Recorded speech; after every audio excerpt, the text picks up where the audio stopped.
Title: Returned home early to surprise my wife, and found a half-naked stranger on our sofa. I came home a day earlier than planned to surprise my wife, only to find a shirtless stranger sitting on our couch. She froze, then blurted out, "Every woman has needs, so what if I slept with him?" That was the moment I walked away for good. I'm 34, and Emily and I had been married just over 4 years. Like any couple, we'd had our share of ups and downs, but nothing that ever made me truly doubt us, until that morning. My job often keeps me away for days at a time. Emily was used to it. She'd sometimes mention how quiet the house felt without me, but mostly she just carried on with her routine. This week I was supposed to be gone 3 days. I left Tuesday morning, planning to return Thursday night. But by Wednesday afternoon my work wrapped up early. I didn't tell Emily.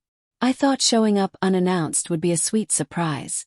She'd always said she loved little gestures. I pictured her smiling when she saw me. Early Thursday morning, I drove straight home and parked in our driveway around 9 a.m. The neighborhood was quiet, only the occasional car passing.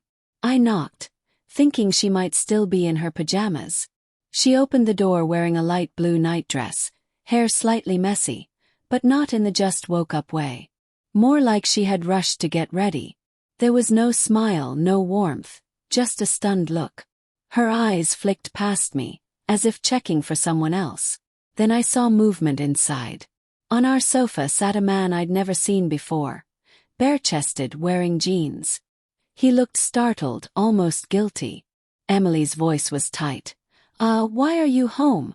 You said tomorrow." "Things ended early, surprise," I said lightly. But she didn't laugh or invite me in. The guy stood, muttered something, grabbed a hoodie, and hurried past me without eye contact. I looked back at Emily. "Who was that?" "Just an old friend," she said too casually. "An old friend doesn't lounge shirtless in your living room at 9 a.m. while you're in a nightdress." I stepped inside, set my bag down, and asked again. She repeated herself, arms crossed.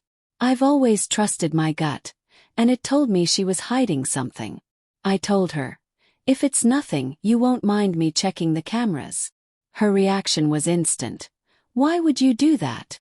Defensive, not confused. That was enough for me. I walked to the small side room where we kept the security DVR.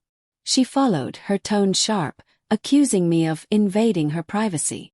"Emily, this is our house," I said. "And this isn't about privacy. It's about why a shirtless man was here when I wasn't." I pulled up the footage.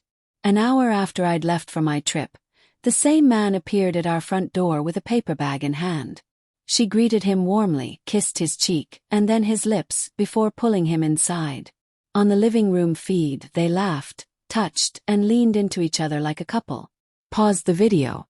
"Want to explain this?" "Yes." He stayed calm. "What's the problem?" "He's my friend." "Friends don't kiss like that," I said. Then her tone shifted, cold, unapologetic. "Every woman needs sex. So what if I spent the night with him?" "You're admitting it." "Yes." He shrugged. "It happened. I wasn't thinking about you." Right then, I knew there was nothing left to save. I told her, "I'm done. I want a divorce." She reacted with disbelief, then anger, threatening to ruin me if I left. When that failed, she begged for another chance, swearing she'd never see him again. But trust doesn't come back once it's gone, and she hadn't shown a shred of genuine regret until she realized I was serious. I packed a duffel, ignoring her alternating pleas and insults. At the door she said, "You're throwing away everything over one mistake." "No, Emily," I said. "You threw it away the moment you let him in." That was our last real conversation as husband and wife. A month later, the divorce was final. Sometimes I wonder if she regretted what she did, or just regretted getting caught. What do you think? Was walking away the only choice?